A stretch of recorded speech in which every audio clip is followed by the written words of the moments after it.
Father, I thank you that you are our Father. We didn't make you our Father. You were there first. Bless us as we learn how to hear your voice more clearly, as we get the rubbish out of the way and let you come through. We thank you that you have staked everything on our salvation. You gave everything you could give. There's nothing else. May we see it's ample, it's sufficient, that you are able to do everything you say. Help us to hear you now in Jesus' precious name. You know, there are some people who all they ever want to hear about is the love of Jesus. Well, the love of Jesus, we're going to be looking at that for all eternity. It's so big. So there's nothing wrong with wanting to know about the love of Jesus, but when it's all you want to hear about, there's a problem someplace, because you don't want to hear what else he has to say. Yeah, he doesn't always just talk about love. It's always love coming from him. But he's got to say some things to us that are kind of disturbing. The Bible's quite clear that when you love a child, you have to rebuke them every now and then to make them think, to get them working right. You have to do that with the doggies. They'll run off and do everything unless you train them. You have to educate them into what's right. We are now in that process of listening to what God has told us as a people, so that he can get some of us to listen to him and obey him and live with him forever. The ones that don't listen are going to be very disappointed, because he can't change who he is. He can only have purity around him. And that's not any of us. He's got to get us over there. And the way he does it is the only way. Think about it. Did you do anything to make yourself a Christian? You see, a lot of people think, well, I repented. Well, big deal. Did you repent? Where did you get repentance from? Yeah. He has to give it. We don't have that in us. Anything that we have done is only a response to what he is doing. Now, when you became a Christian, how did you become a Christian? Did you do something to become a Christian? What could we do? Could we say, now I'm a Christian? Big deal. What would that change? There's only one way a person becomes a Christian. That's when God gives us his Spirit. And we can't do that. Now, we are in the midst of trying to understand, what does that mean? God gave us his Spirit. The whole world has been deceived into thinking that the Spirit that's being talked about is another person. God is going to give us another person. Well, what kind of sense does that make, really? What kind of a person would that have to be? He did give us another person, but it wasn't really somebody different from him. It was Jesus himself, who is the Son of God, the very same nature. He is God by inheritance. Now then, this is the important part most people don't even think about. If he had to inherit it, that means he didn't always have it. If you're a child and you inherit something from your father, there has to be a father before you. There has to be somebody you get it from.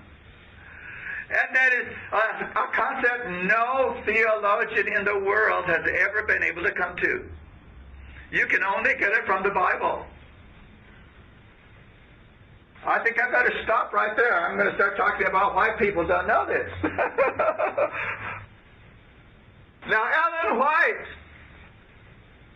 was so naive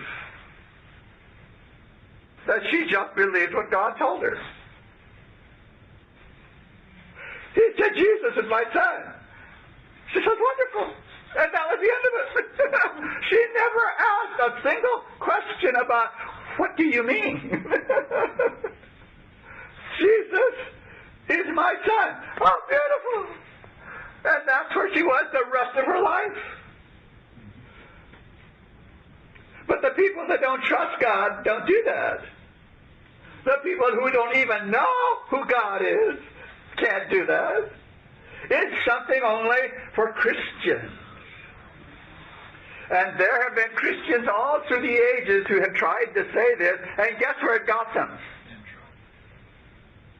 Yeah. They're burning material. That's all they're good for. It has always been dangerous to believe God and do what He says, because that makes you different from everybody else on this planet. Now, God started with 50 people who got through the disappointment of 1844. He only had that little handful of people to work with. They're the only ones who believed and trusted. And from there, others began to be attracted, and it grew and developed. And the bigger it got, the worse things got. Because what was happening is a mixed multitude was coming in to where the faithful were. I read something just this week by one of the theologians from you-know-where that said the Sunday keepers infiltrated us until finally they brought with them the Trinity, and we began to understand the truth they brought with them. Yeah, I read it this week. His name is Whedon, Dr. Whedon. He has written several books I saw at the ABC. And I never heard a theologian admit that's where we got the Trinity from. The Sunday keepers that infiltrated us. Now, I'm saying something. You can go to the web and punch in Whedon, find all of his writings, and his latest article says that. I'm not making any of this stuff up. You can verify everything I say. Because I don't say anything unless I'm seeing it in print. So Ellen White, she wasn't always a little old lady, but at the end of it she was. This wonderful person who was there when it all began, the Seventh-day Adventist movement, the last movement of God on earth. She was thrilled to hear the truth. She lived the truth. Her husband worked himself to death for the truth. They had Uriah Smith. They had, you know who they had. But the more people came into the church, the worse it got. And she started writing, hey, that's not biblical. This is not from God. You're going to lose your soul. You better straighten up. And some people paid attention, and some didn't. I want to read you one thing that I have mentioned before from Volume 5 of the Testimonies, page 217. If you don't have it marked in your books, you need to get it marked. Now, Volume 5 comes before Volume 8, right? Volume 8 is Kellogg and the problem. Volume 5 is before Kellogg and that problem. All right? We always have to have context. We have to know where historically things are. I'm going to start reading now. This is before Kellogg. The church has turned back from following Christ, her leader, and is steadily retreating toward Egypt. Yet few are alarmed or astonished at their want of spiritual power. Doubt and even disbelief of the testimonies of the Spirit of God is leavening our churches everywhere. Before Kellogg? Yeah. So Kellogg was not the problem. That's what I tried to say last time. He brought a crisis. But a crisis is after you have had the problem. See? Satan would have it thus. Ministers who preach self instead of Christ would have it thus. The testimonies are unread. You thought that was a new problem, didn't you? She's telling the people in her day, before the Kellogg crisis, you don't read the testimonies. They're unappreciated. God has spoken to you. Light has been shining from His Word and from His testimonies, and both have been slighted and disregarded. The result is apparent in the lack of purity and devotion and earnest faith among us. Now, she didn't say among the Sunday keepers. She said among us, the people of God, supposedly. Let each put the question to his own heart, how have we fallen into this state of spiritual feebleness and dissension? Have we not brought upon ourselves the frown of God because our actions do not correspond with our faith? Have we not been seeking the friendship and the applause of the world? Well, no, you know the problem. The leadership of her time wanted to please the Sunday keepers. They wanted to be like them, smart, theologians, orthodox. There's the word. We wanted to be like the rest of Christianity, the leaders. And she's telling them, don't you realize how we got here in this mess? Now I'm going to read the last part of that sentence. Have we not been seeking the friendship and applause of the world rather than the presence of Christ?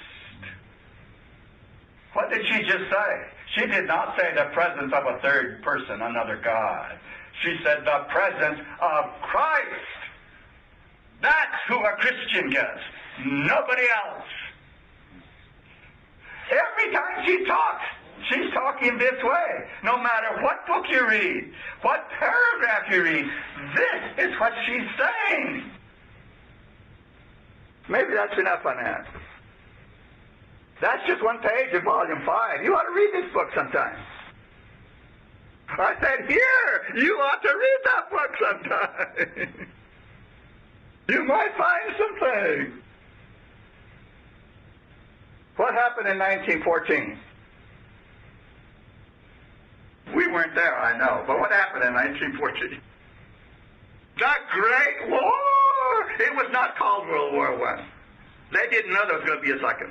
It was the Great War because everybody was involved, except the United States at first. We never wanted to fight anybody's wars.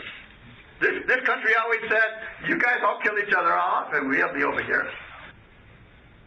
But when it got to be really messy, we always had to get in. But after everybody else was killed off, then we got in.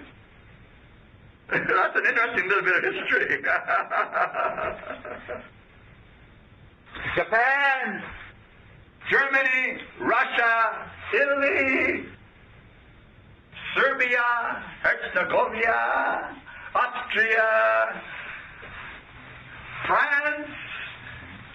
They were all in something they'd never seen before. The whole world was being torn up except the United States. We were sitting over here watching it. They began something new. It was called trenches. It's a new kind of warfare. You dig a trench, you put everybody in there, you wait for the enemy to show up, and just your heads are showing. trench warfare.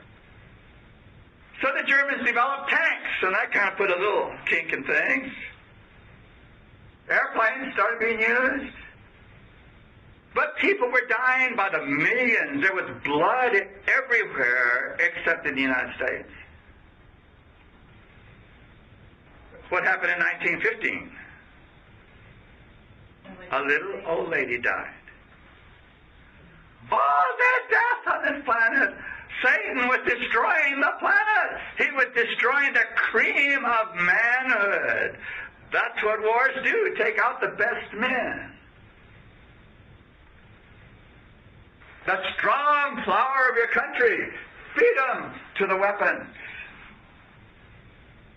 And you know that one little lady died. And the world was being changed. But the biggest change nobody noticed. God did not have a spokesperson anymore on this planet. Yeah. The biggest catastrophe in the modern age. God didn't have a person to talk through anymore. Well, the war continued. During that period of time, the church was still the Seventh-day Adventist Church trying to function without Ellen White. But the world's all torn up, and the United States finally got in it.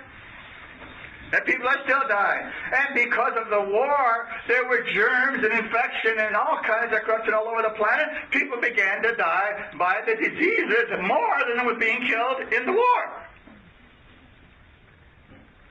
In 1918, 60 million people died of flu. That's just one disease. 60 million people dead.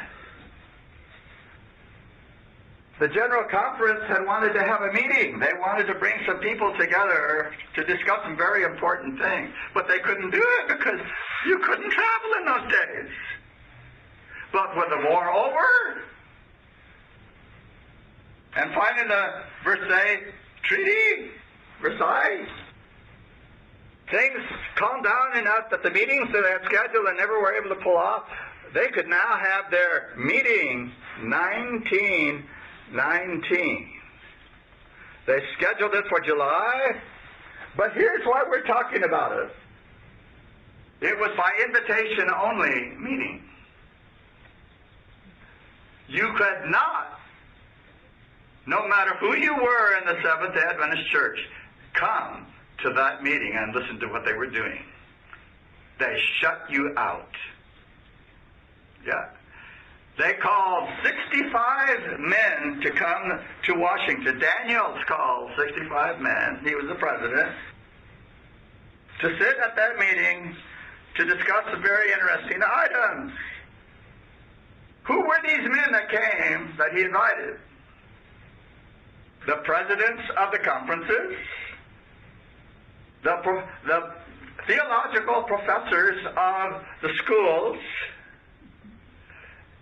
educators that were teaching the younger people Bible. Do you see who they invited? They invited the people who teach the church what Christianity is and what Seventh-day Adventism is. They gathered all the people who teach the church. And why do you suppose they did that? When you get the teachers, you have everybody else. So in 1919, they got them together. By invitation only meeting. If you were a Seventh-day Adventist minister, you could not go to that meeting. There were people who heard about the meeting, and they said, "Can we come?" And Daniel said, well, he was very smart. He said, we will discuss that after we begin our meeting. Well, obviously you're not going to be there at the beginning of the meeting if they can't discuss it until after they start. He was very smart. He shut everybody out with that one little thing. Of course, course, they never were invited. I would love to go through the list of the people who were there with you, but I'm not going to do that. We don't have time for all the details. But we are going to look at some things most people don't know about. Some things that aren't even in this book. This morning, I was reading the minutes of that meeting. And I was most interested in the part where they were discussing the inspiration of Ellen White and how much we're to tell the students about all the changes she made in her books after she wrote them by hand, and all the historical references that she said that aren't true, and all the, are you getting a feeling for this? They wanted to know how much they could tell the people those books are not the truth. Now, how many years after Ellen White died is this meeting? Isn't that interesting? 4 years is all it took for the Omega to take full control. Now you know why I said the Omega's not in the future.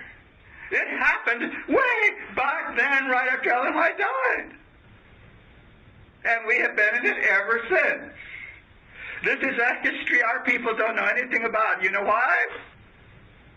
Because when the meeting was over, they knew they had gotten into areas they really shouldn't be talking about. They knew it. And they said, boy, if the people get a hold of this, we will destroy the church. Because there'll be one group of people who take it this way, and there'll be one group of people who take it that way, and there'll be a war in the Seventh-day Adventist Church. And rather than have the people know about any of this, and we certainly don't want the students to ever deal with these things, if the church ever gets a hold of this, we're done. They'll say, none of us believe in the spirit of prophecy. So what we better do is take the minutes, which is a stack about that high of material. It's over 1,000 pages. Actually, it's 2,400 pages, but there's duplication. About 1,100 pages of material written by 9 stenographers. And they said this, the 65 men in Daniel's. Let's pack them up and put them away in a vault someplace. Nobody ever needs to see it. And nobody ever knew what happened to those minutes. All those people died off. You were all baptized. And in 1974, 2 men at the Pye Estate ran into this little pile of stuff and said, what's that? And they opened it up. And for the first time in 55 years, the minutes of that secret meeting came to light, and they put it in the catalog. So from 1919 until 1974, the church didn't know anything about this. And most of the church still doesn't know what's in them. Who cares? They didn't even read the books ahead. Well, in 1979, Spectrum got a hold of it, and they published 2 chapters.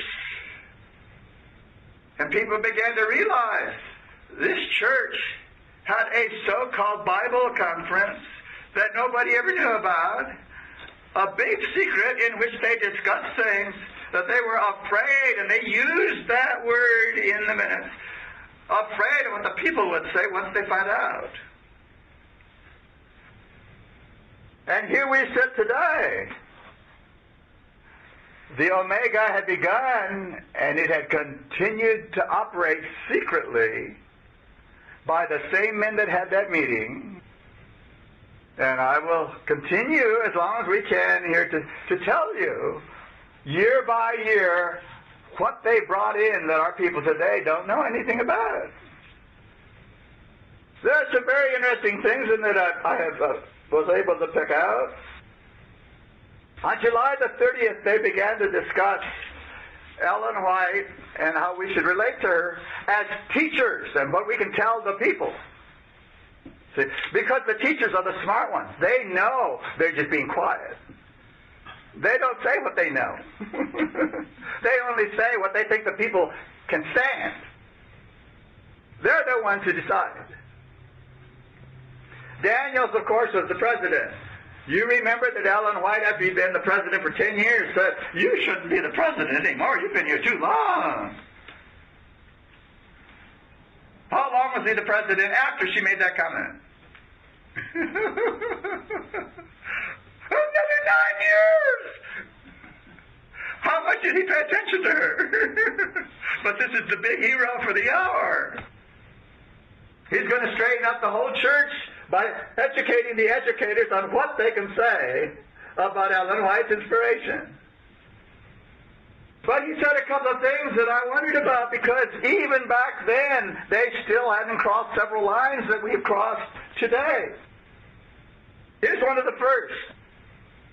He said that we as the people were without a creed and without higher criticism. You see, creeds come from the Sunday keepers. If you don't follow their creed, you don't preach. Well, I wonder who else had learned that. But back then in 1919, Daniel said, we do not have a creed. In the paper I just referred to by Whedon, he says there are actually people out there. And the pioneers were part of that group who didn't want to have anything to do with creeds. And he makes it sound like idiocy to not have a creed. That's coming out of you-know-where. But Daniel said we are without a creed. So there's a contradiction right there between Daniel's, even he was not a pioneer. And then he was the one who gave the big eulogy for Ellen White at her funeral. He gave the eulogy. In that eulogy, he talks about she never deviated from the book, from Genesis to Revelation. What do you suppose he meant by the book? Do you say the Bible? In 1919, what was the Bible? And yet we have been running around saying, well, the Revised Version, oh, the New International Version, oh, those weren't invented yet. The only Bible that these people knew was the King James. But our scholars keep missing all of this. They don't want to know these things. Daniel's in the middle of his talk here says, the pioneers got their knowledge not from Ellen White, but from the Scriptures. What Scriptures? You can't argue with these things, but people try anyhow. No matter how ignorant it makes them sound, they're going to make their sounds. And then he begins to move in on what he believes to set the tone for the rest of their discussion. Ellen White could not possibly have been the source of their knowledge because, his words, she could not, as a child, understand theology. So I guess she didn't understand anything that God told her to write. She didn't know what she was doing. She was just a child. He's laying a foundation here. And out of that, all of a sudden, W.W. Prescott, he's got something to say now.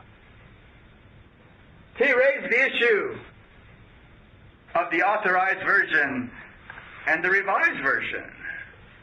So now you know who was pushing to get rid of the King James. It's in the minutes. There was no reason for him to start raising this kind of an issue. They're talking about the inspiration. What was he doing? He was saying that when it came to history, you cannot rely on Ellen White. That's what he was saying. The same way you can't rely on the King James. These are the educators of Seventh-day Adventism brought together so they can all say the same thing. Someone asked a question then. Well, does Ellen White have the authority to settle historical questions?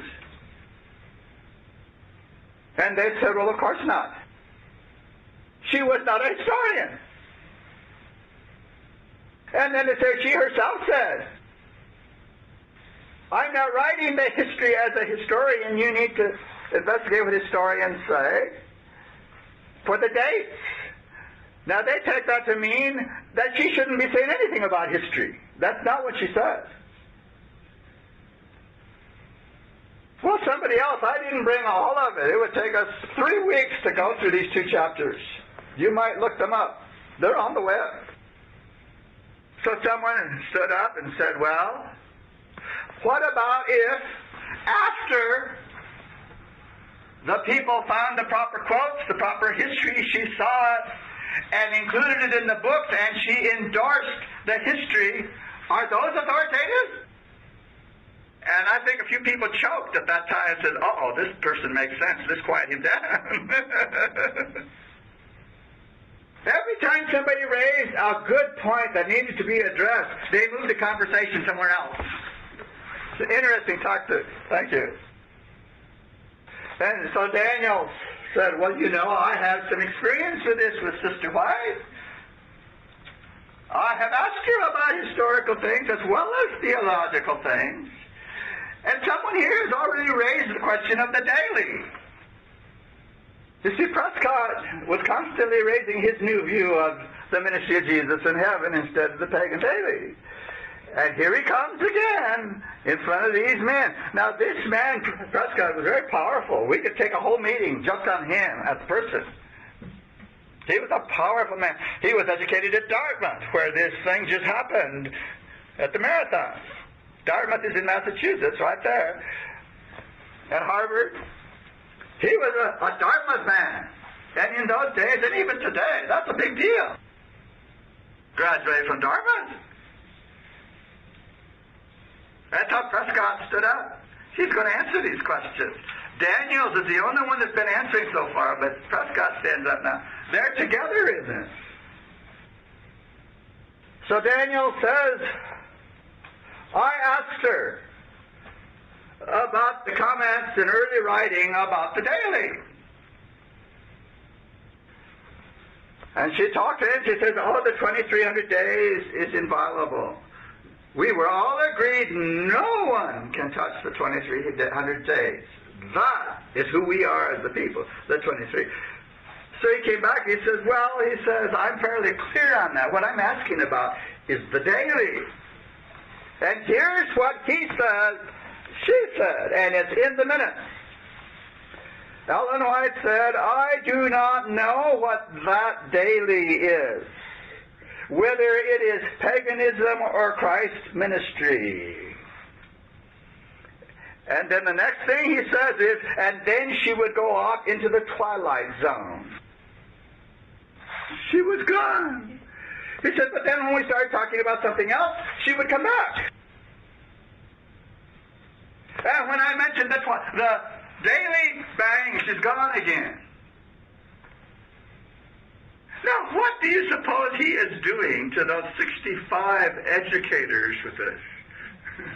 He's the president of the General Conference. Do you say to him, brother, you're a liar?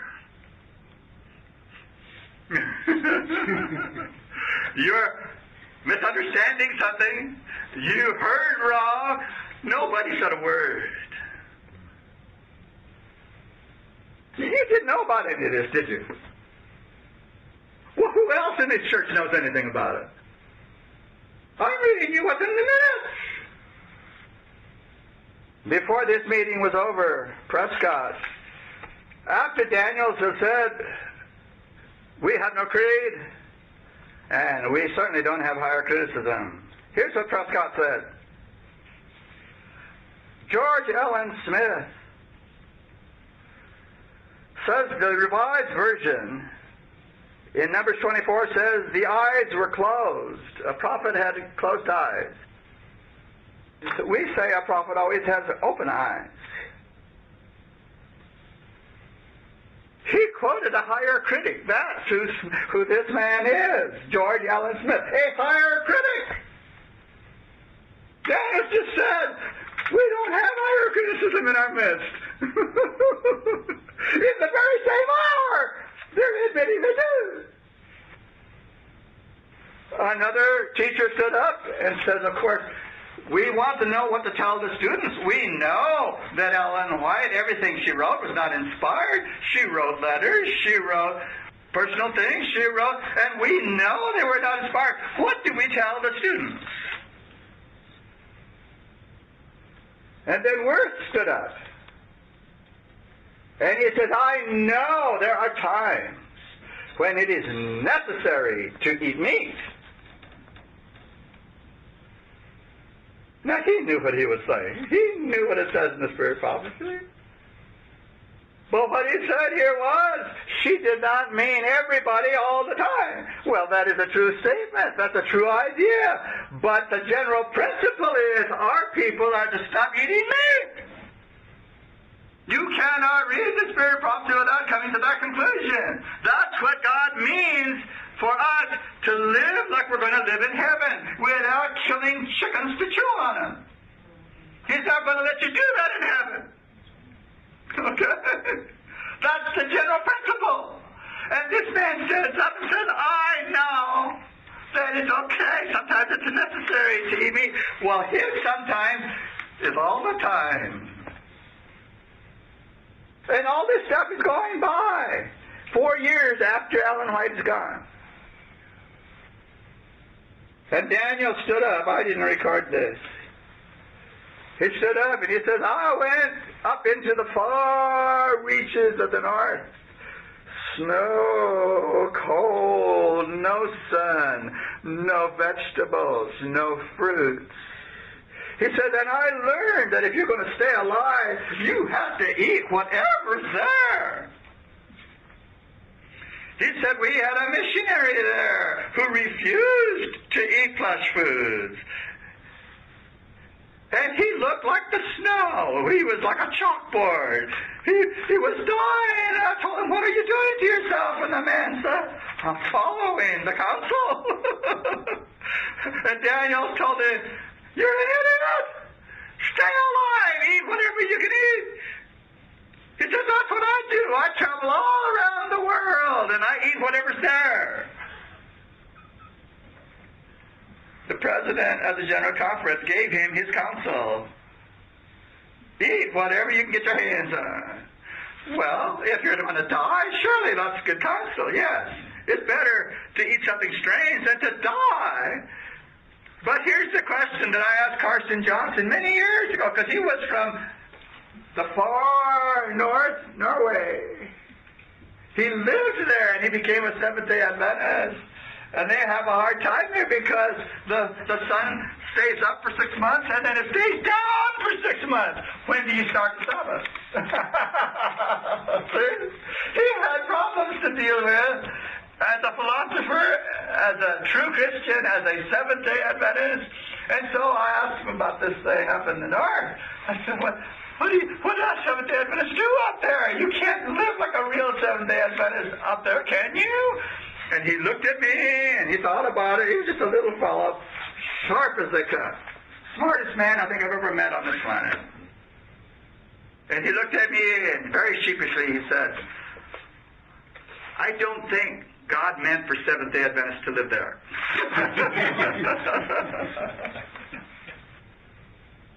Maybe that's the answer. I don't know.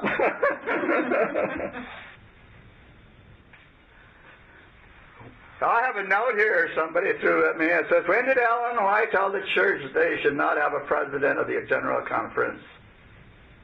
We'll go back and read the things that A.T. Jones was writing about the 1901 General Conference. Because he is the reporter of the comment, and he is also the reporter of how they actually voted in 1903 a General Conference president. He tells us the process they did in an upper room with the ones who didn't like the idea not invited to vote.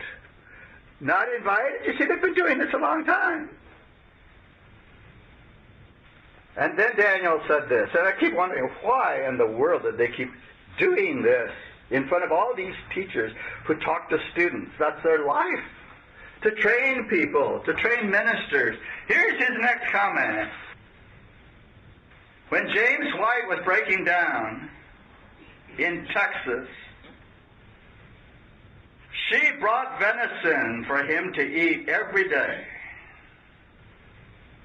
And he ate it and said, Alan, this is just right. Now, I am not reading that to you to question whether it happened or not, or what the circumstances were. I am reading it to show you what happened in 1919 in front of the educators of this church.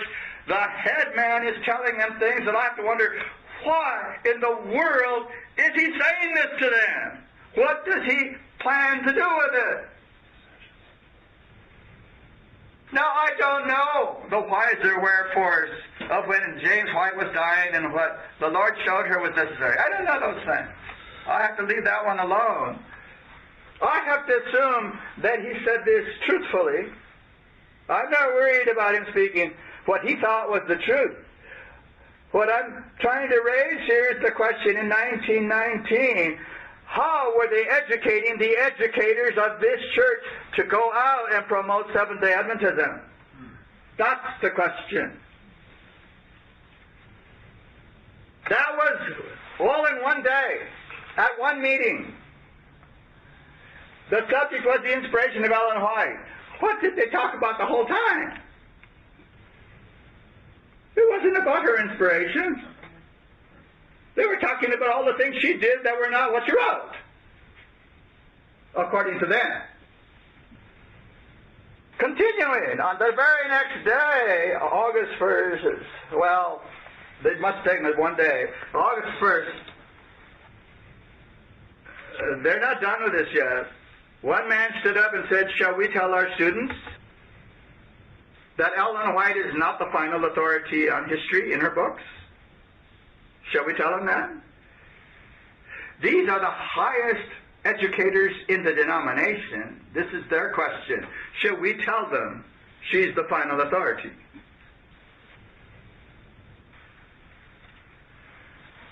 And now there's some of them getting confused. A man by the name of Addison stood up and says, where do we stand as Protestants?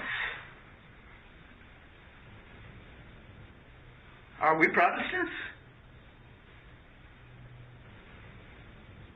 Are you a Methodist, a Baptist, a Lutheran?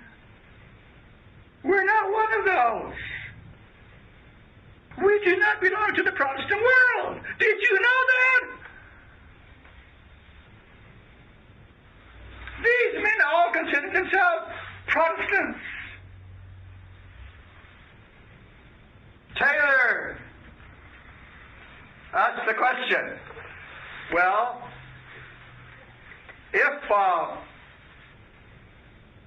if the history she gives was taken from historians, she didn't know the history.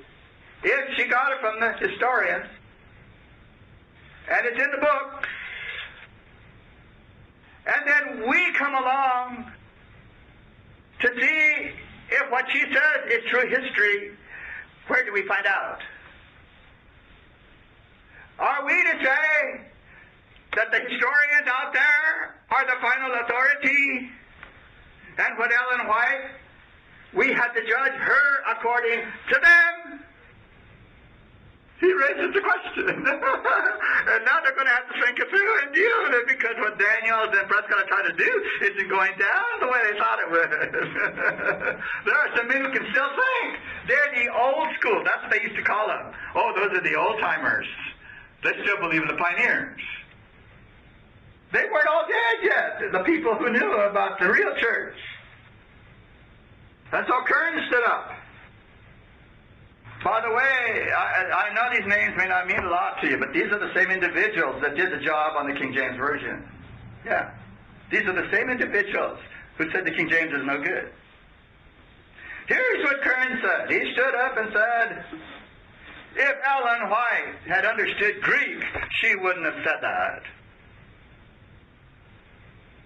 If Ellen White understood Greek, like us. See? I couldn't have made this stuff up if I tried. I'm just telling you what I read this morning. And so Daniel, trying to get some sense out of this, said, well, will we evade difficulties by not bringing them up? And they all said no. No? What, shall we hide this? No! They all knew there was something wrong with that. But that's what they ended up doing anyhow. So Daniel starts in again. Now mind you, there are a lot of really nice words in between. Yes? Words you cannot criticize about that and that and that. It's all factual, it's all spirit prophecy, it's all beautiful. But then he starts throwing things in. You wonder, where did that come from? Why did he do that? I'm going to read you one where out of nowhere, here's what he says. I have eaten pounds of butter on Ellen White's table.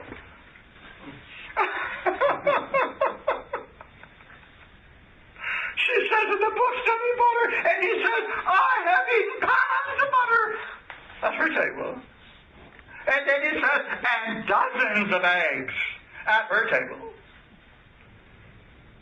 And all the smart ones in the group say, well, of course, there's nothing wrong with that, except that maybe she's a hypocrite.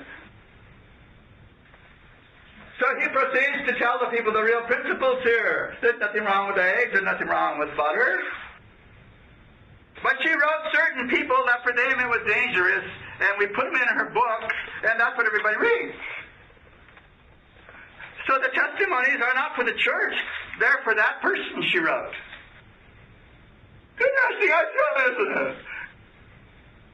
I'm going to read you the contradiction to that in just a minute. Because they couldn't make up their mind what they were saying. When I was a little child, when I was about 8 years old, I weighed the human race and found it wanting. I said, I don't want to be one of those. And from then until I finally got married, I had nothing to do with people. Nothing. And then the Lord played a big joke on me and made me a minister. I know he has a sense of humor. Another man stood up. Who was it? Lacey, I think. We're going to run into him next time. Lacey. Captain Lacey. He says, well, the solution to all this is just to tell everybody, we as a church believe every word that Ellen White said. That everything is inspired. That we all do what the books say.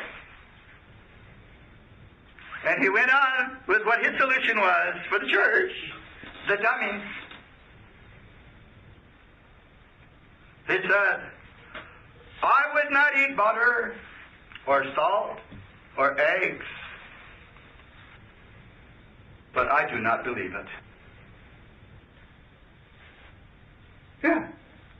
He said, make the church believe all that rot, but not me.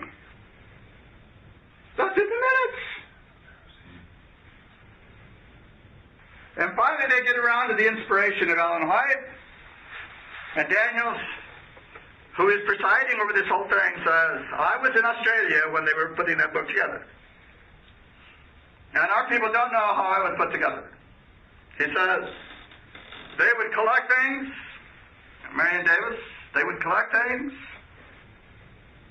They would sit down.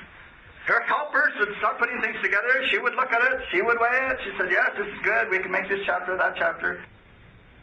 And then after they had some things put together, they would sit down and start rewriting. And they would do that over and over and over, rearranging matter, putting things in different places, putting new material in, rewriting over and over. He says, I was there. I saw them doing it. And so the teacher said, what are we supposed to tell the students? And they're in hot water now. They have allowed themselves to move in this direction and keep moving, and they don't know what to do with what they've been talking about now. Because there's 65 of the biggest educators in our denomination sitting there listening to all this, saying, what do we tell the students? And so he's got to say one more wonderful thing. He said, you know, we have been charged with plagiarism. See, Walter Ray wasn't the first one. It was back in 1919 that people were saying she plagiarized. She took from Farrar, she took from. And so the educator, what are we supposed to say?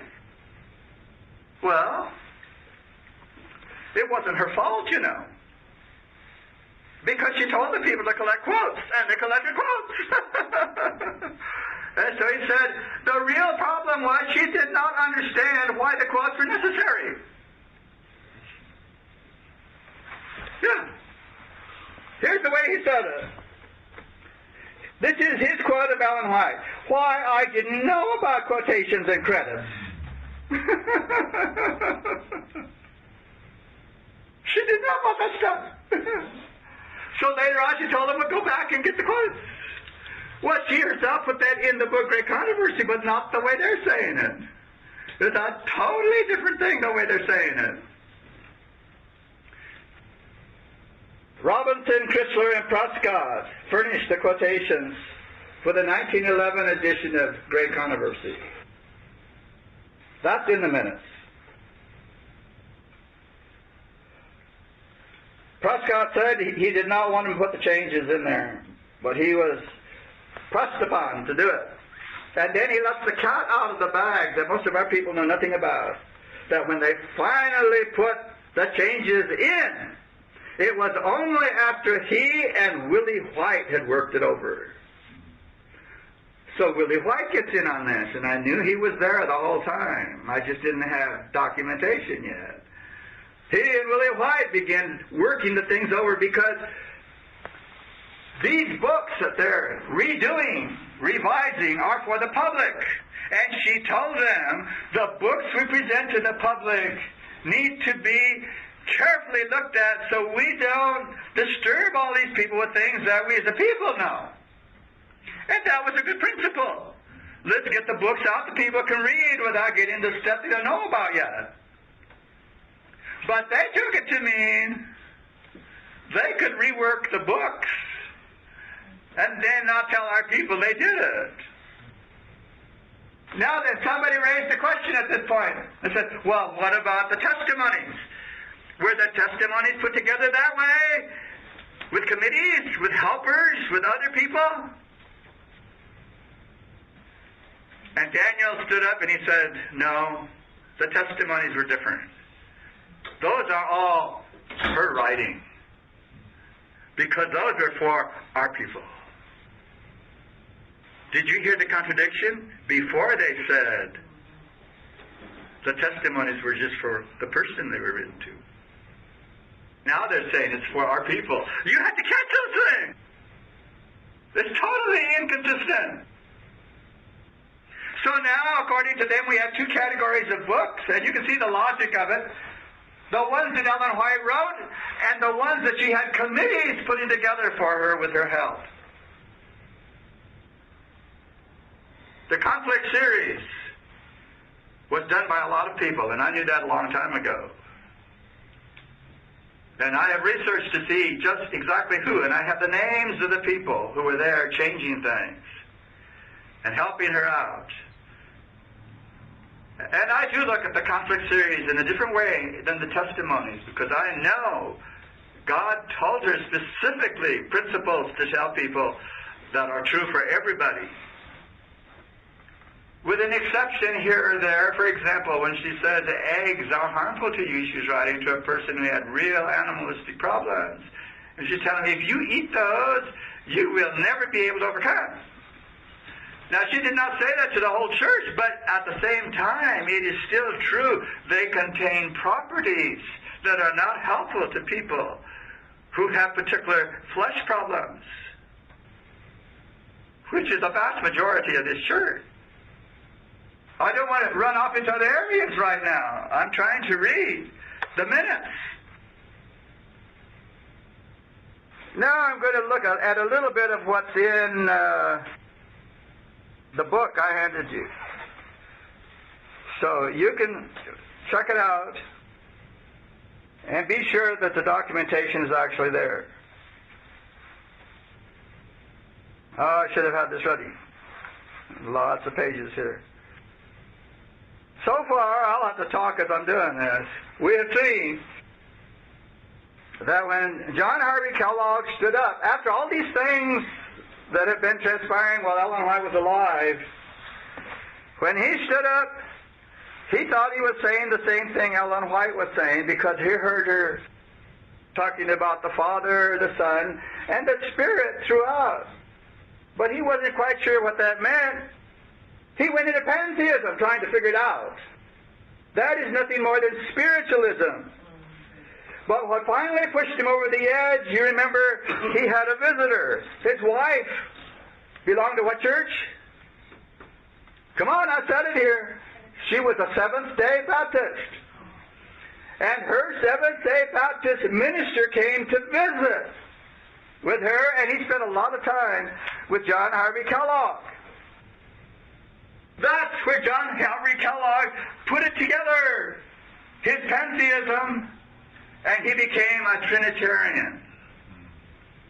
He now believed in the Father, the Son, and the Holy Spirit, a third person.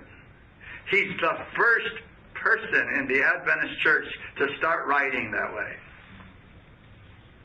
He started writing about the Trinity, and Ellen White immediately caught it. She said, no, that will ruin our church. Your particular brand of pantheism, which has become, and she didn't use the word, the Trinity, in your mind. She called it other things. He was now into free loveism. You remember that? What is free loveism? It's doing your own thing. Yeah, no rules. You just do what feels good. That's what Kellogg was doing. Ellen White said, don't publish that book. He said, there's nothing wrong with the book. People asked, do you believe in the testimonies? Yeah. And then she immediately said, no, he doesn't. There are people today saying, I believe in the testimonies. No, they don't. I can prove it.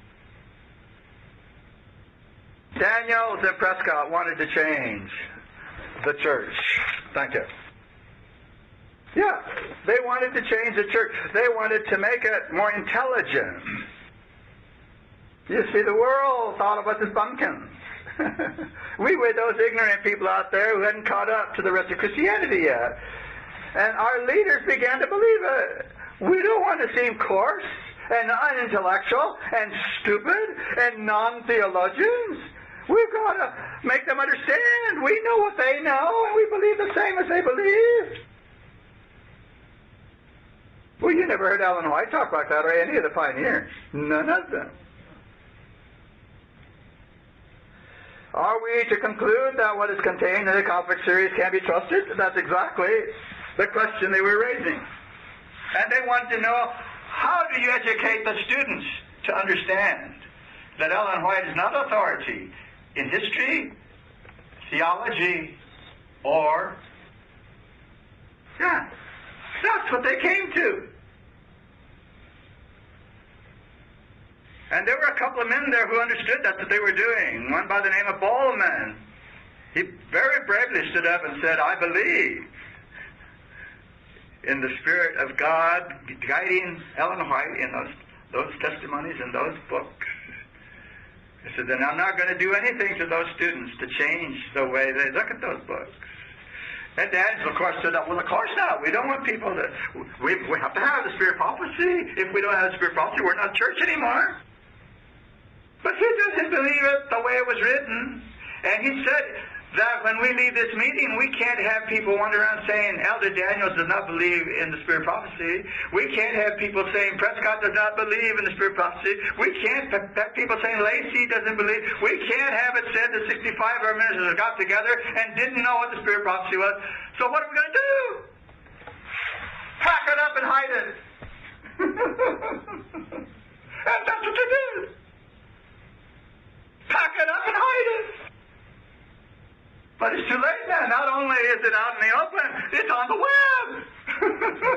How do you hide something on the web?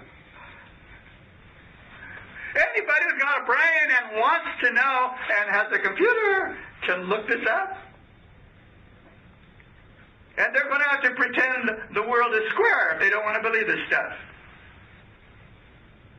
We have a couple minutes here. I'm going to have to tell you where this goes, what they did. They wanted to change the Seventh-day Adventist Church to make it modern, to make it acceptable to the Sunday-keeping churches. They knew what they had to do. They knew what they had to do. One of the first things they had to do was get rid of the pioneers. First thing, they had to say, those were ignorant people. They just didn't know anything. They were not theologians. They were not systematic. They were not scientists. They were just farmers. They didn't know anything. So forget those pioneers. They didn't go to Dartmouth. How do we know they were ignorant? We will tell you why. They thought Jesus was literally the Son of God.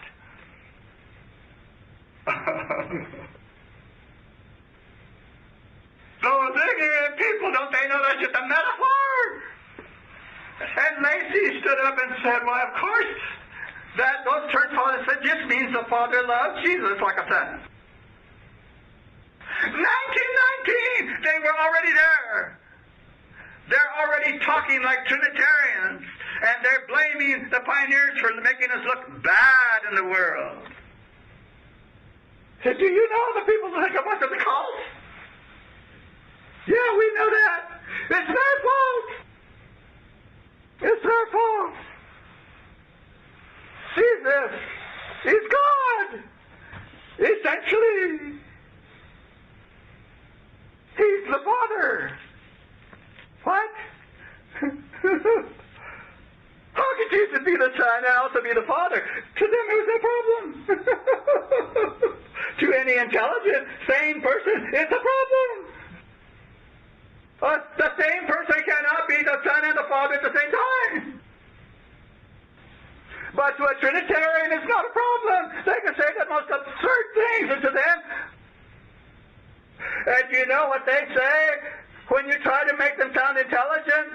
They know they can't. It's impossible. You cannot make intelligence out of spiritualism. So what did they say? I'm going to tell you what they say, and you listen hard and hear it. It's a mystery. It's a mystery. That's the devil talking. It's a mystery. Do you know who invented that line besides the devil? He got somebody to say it after him. Do you know? The Roman Catholic Church.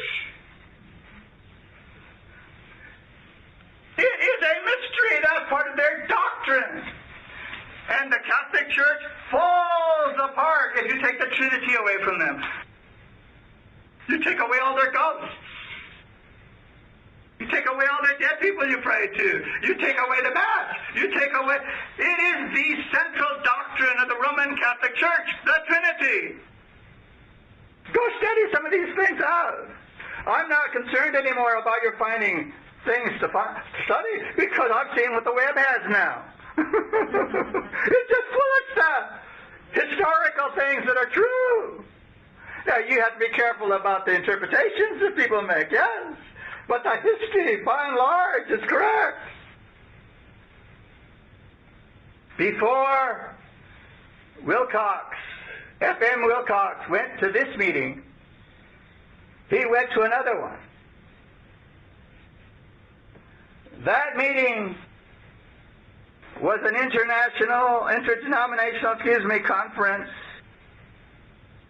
Delegates came from 40 states of America and from Canada, from British Columbia, Central America, China, Japan, India, and England. In the Review and Herald of June 19, 1919, he says it was a conference on Christian fundamentals.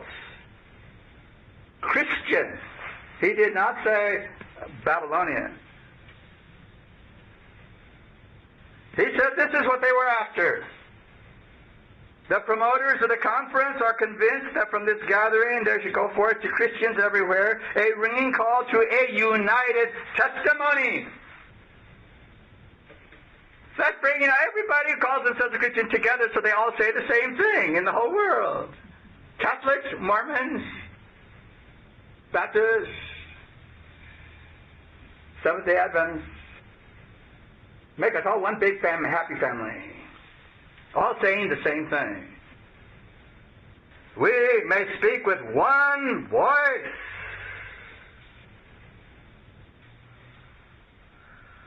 Here's what they came up with at the conference.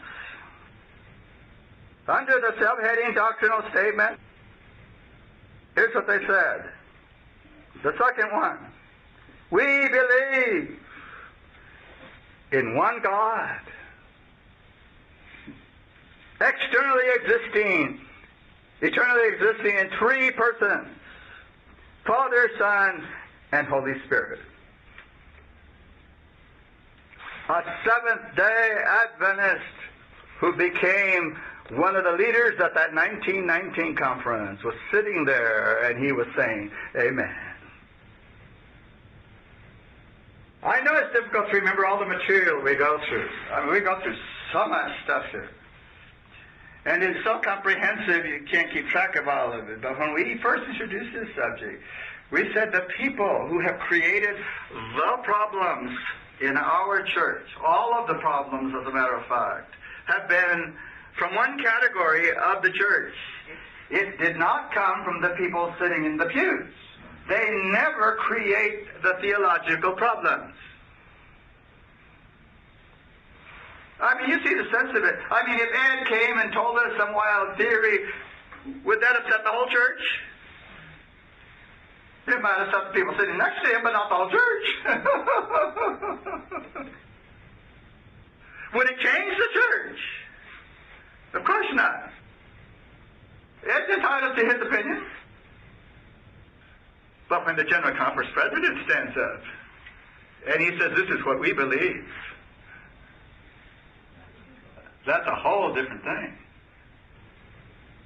When there are people who know better sitting out there in the whole world, you cannot tell an African it's okay to ordain a woman. You can't tell them. They know better. Because they have not, all of them, listened to seminary professors. What was the word I missed? Who brings to us the rotten doctrines that spoil a church? The elite. The big shots. The people that Ellen White said will not finish the work, the great ones. She said God is going to pass them by. She didn't say maybe. See, God cannot use them.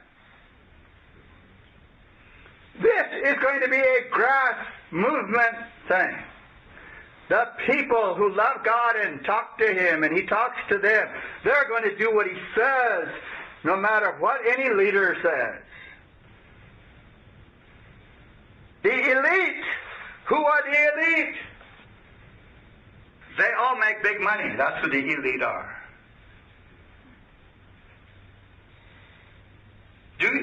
I'm not going to tell you, but do you have any idea how much money the General Conference president makes? Do you have any idea what the president of Loma Linda Medical Center makes? $1 million a year. I'm going to spend a whole time talking about salaries to show you what the Omega did to us. The physicians, how much money do they make? They were supposed to make the same amount of money as a Seventh-day Adventist minister, according to the Spirit prophecy. You think you could find a doctor in the world of Seventh-day Adventism that would take the salary of a minister? And I just read an article this week written by a physician on the Sabbath. Didn't I tell you they think that theologians because they know science? This week. This is coming up all the time because the elite, they're the ones that run the church. The elite were gathered there in 1919. That's who they were, the big shots. At the beginning of the meeting, Daniel said this: we had a fear that in this meeting, to study controversial questions, we might get into controversy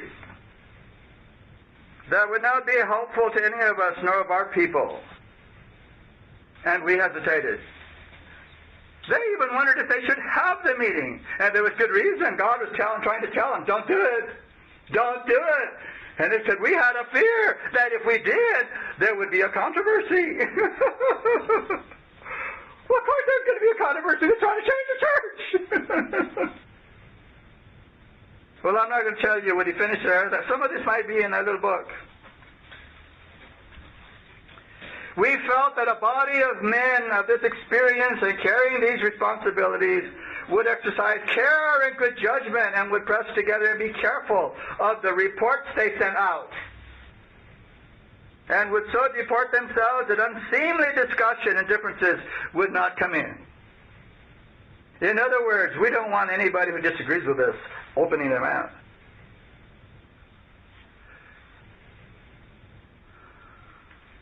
It says, since the appointment, a great many people have wanted to come to the conference, and since we have not been able to open the door, when people have approached me, I've said they would have to make application to the General Conference Committee, and some of them have done so, but we have not felt free to change our arrangements.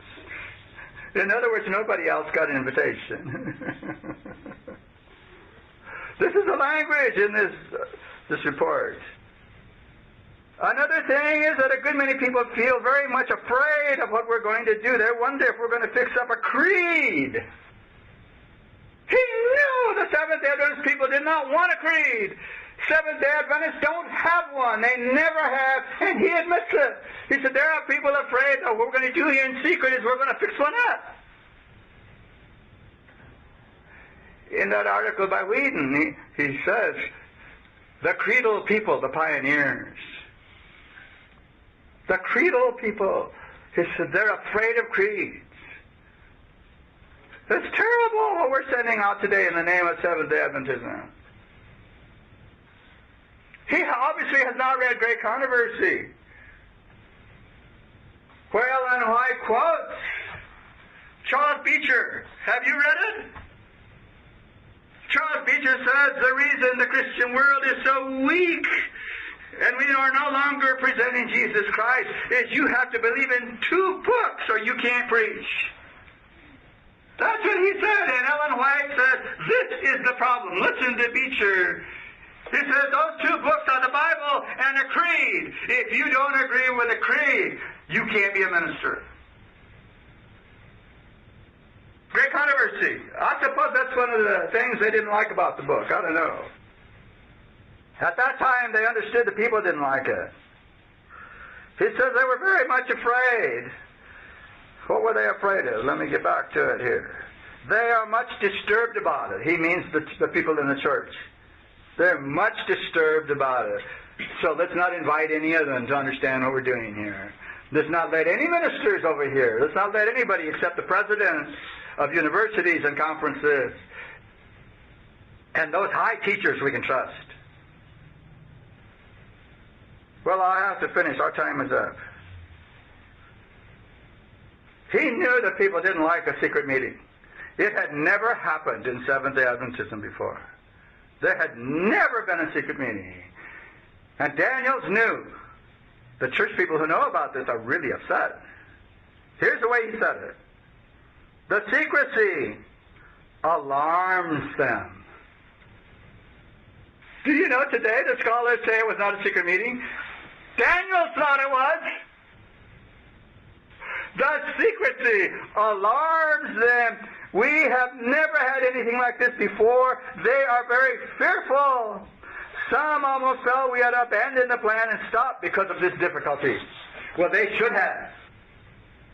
It would have taken a little bit longer to turn us into Trinitarians. It was going to come. Ellen White told us it was going to come. That's all I can say about it today. I could spend 2 months on this conference, but I can't do it. We have other places to go. I just want you to know something big happened in 1919. It took us in the wrong direction, and we have the names of the people who did it. We will see these same names again in another study next time. We're going to talk about 1929, 1930, and 1931, when they brought in the very things they said they weren't going to do. And the biggest of all those things was the Trinity. I'll show it to you next time. Father, we thank you that we have an opportunity to have our eyes opened, to see what men are capable of, even those who claim to be the leaders of your people. Help us to realize we have only one leader, Jesus. No man, Jesus himself. No other God, no third God, Jesus. He is our leader. He is our guide. He is with us. He is in us. Help us to overcome all the bad education we have listened to.